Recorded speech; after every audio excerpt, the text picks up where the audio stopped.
श्री शिवाय नमस्तुभ्यम। ओम नमः शिवाय। हर हर महादेव। आप सभी पर भगवान भोलेनाथ और माँ पार्वती की कृपा सदैव बनी रहे। सावन का महीना भगवान भोलेनाथ को बहुत अधिक प्रिय है। इस महीने में जो भी भक्त पूरी सच्ची श्रद्धा भाव से भगवान भोलेनाथ और माँ पार्वती जी का पूजन करते हैं, उन पर भोलेनाथ अपनी कृपा दृष्टि सदैव बनाए रखते हैं। आज की वीडियो में आप सुनेंगे सावन महात्म्य का चौथा अध्याय। आपको हमारे चैनल पर सावन मास के प्रत्येक दिन सावन महात्म्य और सावन की कथाएं सुनने को मिलेंगी। तो यदि आपने चैनल को सब्सक्राइब नहीं किया है तो चैनल को सब्सक्राइब जरूर कर लें। तो चलिए अब सुनते हैं सावन महात्म्य का चौथा अध्याय। अध्याय सुनने से पहले भगवान भोलेनाथ का ध्यान अवश्य करें। तो आज के अध्याय में धारणा, पारणा, मासोपवास व्रत और रुद्र वर्ती व्रत वर्णन में सुगंधा का आख्यान किया गया है। तो चलिए प्रारंभ करते हैं। ईश्वर बोले कि हे सनत कुमार, अब मैं धारण पारण व्रत का वर्णन करूंगा। प्रतिपदा के दिन से आरंभ करके सर्वप्रथम पुण्यवाचन कराना चाहिए। इसके बाद मेरी प्रसन्नता के लिए धारण पारण व्रत का संकल्प करना चाहिए। एक दिन धारण व्रत करें और दूसरे दिन पारण व्रत करें। धारण में उपवास तथा पारण में भोजन होता है। श्रावण मास के समाप्त होने पर सबसे पहले पुण्याय वाचन कराना चाहिए। इसके बाद हे मानद, आचार्य तथा अन्य ब्राह्मणों का वरण करना चाहिए। तत्पश्चात पार्वती तथा शिव की स्वर्ण निर्मित प्रतिमा को जल से भरे हुए कुंभ पर स्थापित कर रात में भक्ति पूर्वक पूजन करना चाहिए तथा पुराण श्रवण आदि के साथ रात भर जागरण करना चाहिए। प्रातःकाल अग्नि स्थापन करके विधि पूर्वक होम करना चाहिए। ओम त्र्यंबकम यजामहे सुगंधिम पुष्टिवर्धनम उर्वारुकमिव वंदनात् मृत्यो मोक्ष्ये मामृतात्। इस मंत्र से तिल मिश्रित भात की आहुति डालनी चाहिए। उसी प्रकार शिव गायत्री मंत्र से घृत मिश्रित भात की आहुति डालें और पुनः षडाक्षर मंत्र से खीर की आहुति प्रदान करें। तदंतर पूर्णाहुति देकर होम शेष का समापन करना चाहिए। इसके बाद में ब्राह्मणों को भोजन कराना चाहिए तथा साथ ही आचार्य की पूजा करनी चाहिए। हे महाभाग, इस प्रकार से उद्यापन संपन्न करके मनुष्य ब्रह्म हत्या आदि पातकों से मुक्त हो जाता है। इसमें कोई संदेह नहीं है। अतएव इस महाव्रत को अवश्य करना चाहिए। हे मुने, अब श्रावण में मास उपवास की विधि को आदर पूर्वक सुनिए। प्रतिपदा के दिन प्रातःकाल इस व्रत का संकल्प करें। स्त्री हो या पुरुष मन तथा इंद्रियों को नियंत्रित करके इस व्रत को करें। अमावस्या तिथि को लोक का कल्याण करने वाले वृषध्वज शंकर की अर्चना पूजा षोडश उपचारों से करें। तदंतर अपनी सामर्थ्य के अनुसार वस्त्र तथा अलंकार आदि से ब्राह्मणों का पूजन करें। उन्हें भोजन कराएं तथा प्रणाम करके विदा करें।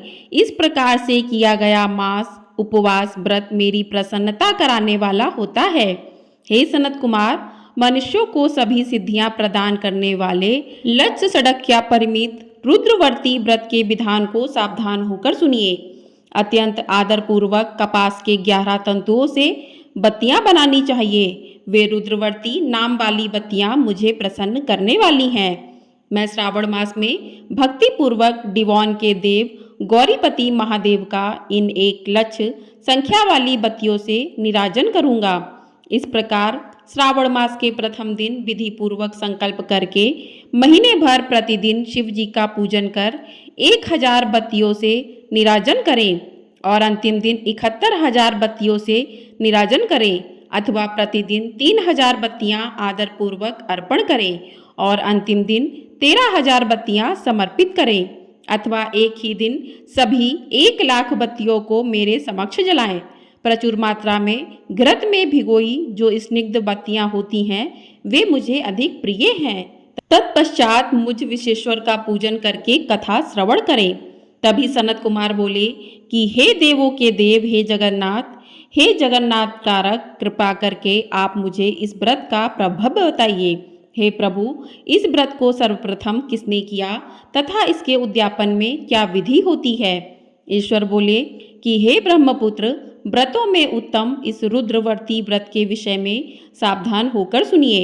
यह व्रत महापुण्यप्रद, सभी उपद्रवों का नाश करने वाला, कीर्ति तथा सौभाग्य देने वाला, पुत्र पौत्र समृद्धि प्रदान करने वाला, व्रत करने वाले के प्रति शंकर जी की प्रीति उत्पन्न करने वाला तथा परम पद शिवलोक को देने वाला है। तीनों लोकों में इस रुद्रवर्ती के समान कोई उत्तम व्रत नहीं है। इस संबंध में लोग यह प्राचीन दृष्टांत देते हैं। क्षिप्रा नदी के रम्य तट पर उज्जैनी नामक सुंदर नगरी थी। उस नगरी में सुगंधा नामक एक परम सुंदरी वीरांगना थी। उसने अपने साथ सत्संग के लिए अत्यंत दुस्सह शुक्ल निश्चित किया था। 100 स्वर्ण मुद्रा देकर सत्संग करने की शर्त रखी थी। उस सुगंधा ने युवकों तथा ब्राह्मणों को भ्रष्ट कर दिया था। उसने राजाओं तथा राजकुमारों को नग्न करके उनके आभूषण आदि लेकर उनका बहुत तिरस्कार किया था। इस प्रकार उस सुगंधा ने बहुत लोगों को लूटा था। उसके शरीर की सुगंध से कोस भर का स्थान सुगंधित रहता था। वह पृथ्वी तल पर रूप लावण्य और कांति की मानो निवास स्थली थी। वह 6 रोगों और 32 रागिनियों के गायन में तथा उनके अन्य बहुत से भेदों की भी गान क्रिया में अत्यंत कुशल थी। वह नृत्य में रंभा आदि देवांगनाओं को भी तिरस्कृत कर देती थी और अपने एक एक पग पर अपनी गति से हाथियों तथा हंसों का उपहास करती थी। किसी दिन वह सुगंधा कटाक्षों तथा भौं चालान के द्वारा कामबाड़ों को छोड़ती हुई क्रीड़ा करने के विचार से क्षिप्रा नदी के तट पर गई। उसने ऋषियों के द्वारा सेवित मनोरम नदी को देखा। वहां कई विप्र ध्यान में लगे हुए थे तथा कई जप में लीन थे, कई शिवार्चन में रत थे तथा कई विष्णु के पूजन में तल्लीन थे। हे महामुने, उसने उन ऋषियों के बीच विराजमान मुनि वशिष्ठ को देखा। उनके दर्शन के प्रभाव से उसकी बुद्धि धर्म में प्रवृत्त हो गई। जीवन तथा विशेष रूप से विषयों से उसकी विरक्ति हो गई। वह अपना सिर झुकाकर बार बार मुनि को प्रणाम करके अपने पांव की निवृत्ति के लिए मुनि श्रेष्ठ वशिष्ठ जी से कहने लगी, हे अनाथनाथ, हे विप्रेंद्र, हे सर्व विद्या विशारद, हे योगीश, मैंने बहुत से पाप किए हैं। अतः हे प्रभु, उन समस्त पापों के नाश के लिए मुझे उपाय बताइए। तभी ईश्वर बोले कि हे सनत कुमार, उस सुगंधा के इस प्रकार कहने पर वे दीन वत्सल मुनि वशिष्ठ अपनी ज्ञान दृष्टि से उसके कर्मों को जानकर आदरपूर्वक कहने लगे, तुम सावधान होकर सुनो। जिस पुण्य से तुम्हारे पाप का पुण्य रूप से नाश हो जाएगा, वह सब मैं तुमसे अब कह रहा हूँ। हे भद्रे, तीनों लोकों में विख्यात वाराणसी में जाओ। वहां जाकर तीनों लोकों में दुर्लभ महान पुण्य देने वाले तथा शिव के लिए अत्यंत प्रीतिकर रुद्रवती नामक व्रत को उस क्षेत्र में करो। हे भद्रे, इस व्रत को करके तुम परम गति प्राप्त करोगी।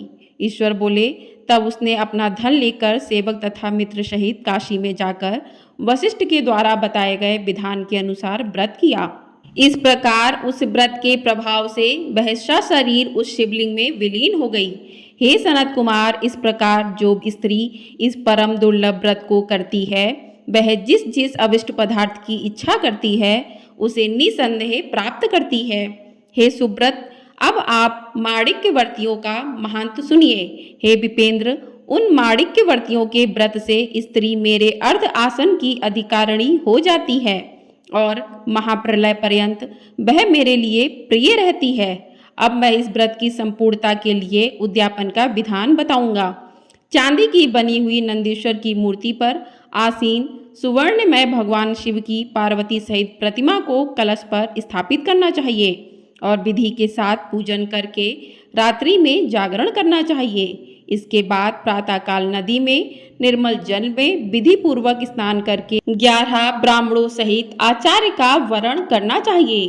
तत्पश्चात रुद्र सूक्त से अथवा गायत्री से अथवा मूल मंत्र से घृत, खीर तथा बिल्व पत्रों का होम करना चाहिए। इसके बाद पूर्णाहुति होम करके आचार्य आदि की विधिवत पूजा करनी चाहिए तथा सप्तमी 11 उत्तम विप्रों को भोजन कराना चाहिए। हे सनत कुमार, जो स्त्री इस प्रकार से व्रत करती है वह समस्त पापों से मुक्त हो जाती है तत्पश्चात विधान पूर्वक कथा सुनकर स्थापित की गई समस्त सामग्री ब्राह्मण को दे देनी चाहिए। इससे निश्चित रूप से 1000 अश्वमेध यज्ञों का फल प्राप्त होता है।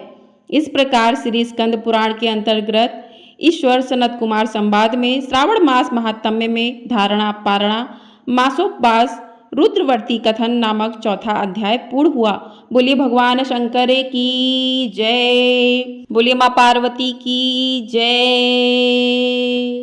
तो इस प्रकार से चौथा अध्याय पूर्ण हुआ। आइए अब सुनते हैं सावन में शिव जी से जुड़ी एक कथा कि श्रावण में शिव जी की विशेष पूजा क्यों की जाती है। मरकंडू ऋषि के पुत्र मार्कंडेय ने लंबी उम्र के लिए श्रावण में ही घोर तप कर शिव जी की कृपा प्राप्त की थी, जिससे यमराज भी मार्कंडेय के प्राण नहीं ले सके और वो अमर हो गए। इसी वजह से लंबी उम्र पाने, अकाल मृत्यु और बीमारियों से छुटकारे के लिए सावन में शिव जी की विशेष पूजा की जाती है। बोलिए भगवान शिव शंकर की जय। तो आपको ये वीडियो पसंद आई हो तो वीडियो को लाइक ज़रूर कर दीजिएगा और कमेंट बॉक्स में हर हर महादेव अवश्य लिखिएगा। और आपने चैनल को यदि सब्सक्राइब नहीं किया है तो सब्सक्राइब भी अवश्य कर लें। आपको हमारे चैनल पर सावन माह के प्रत्येक दिन की कथाएं सुनने को मिलेंगी, तो चैनल को सब्सक्राइब अवश्य कर लें। सावन का पूरा ही महीना बहुत अधिक महत्वपूर्ण होता है, बहुत ही अधिक शुभ फलदायी देने वाला होता है।